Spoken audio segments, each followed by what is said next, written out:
حضور جرمنی سے ایک نو احمدی دوست نے جنہوں نے 1 سال پہلے بیعت کی ہے،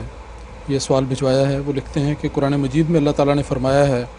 کہ یا ایھا الذین آمنوا اطیعوا اللہ و اطیعوا الرسول و اولی الامر منکم،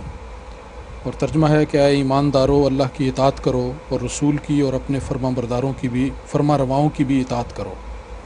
ان کا سوال یہ ہے کہ اپنے فرما رواؤں سے کون لوگ مراد ہیں؟ جو بھی فرما روا ہوں، جس ملک میں ایک حکومت مستحکم ہو چکی ہو، اس کے شہریوں کا فرض ہے اس حکومت کی نافرمانی نہ کریں، سوائے اس صورت کے کہ وہ براہ راست ان کے دین میں دخل دے اور مجبور کرے کہ تم کلمہ حق چھوڑ کے فلاں کلمہ کہو، یا عبادت سے روکے، تو اس صورت میں اللہ نے اسی آیت میں آگے جواب دیا ہوا ہے، فَإِن تَنَازَعْتُمْ فِي شَيْءٍ فَرُدُّوهُ إِلَى اللَّهِ وَرَسُولِهِ۔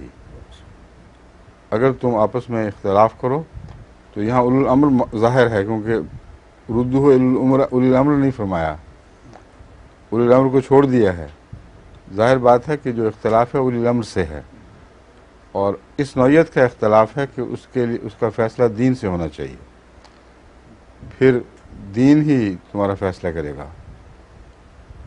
اللہ اور رسول سے براہ راست تو نہیں پوچھتے لوگ، آن وسلم تو وصال پا چکے ہیں، کا وصال ہو چکا ہے، اللہ تعالیٰ سے ہر شخص کلام کرنے کی حیثیت ہی نہیں رکھتا،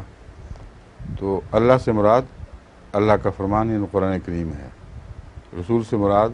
سنت رسول ہے، تو سنت اور کلام الہی پر لوٹاؤ معاملے کو اور اس کے فیصلے کے مطابق کام کرو۔ حضرت صلی اللہ علیہ وآلہ وسلم نے مکے میں جو لوگ پیچھے رہ گئے ان کو مکے میں رہتے ہوئے ان کے ملک کے قانون شکنی کی اجازت نہیں دی،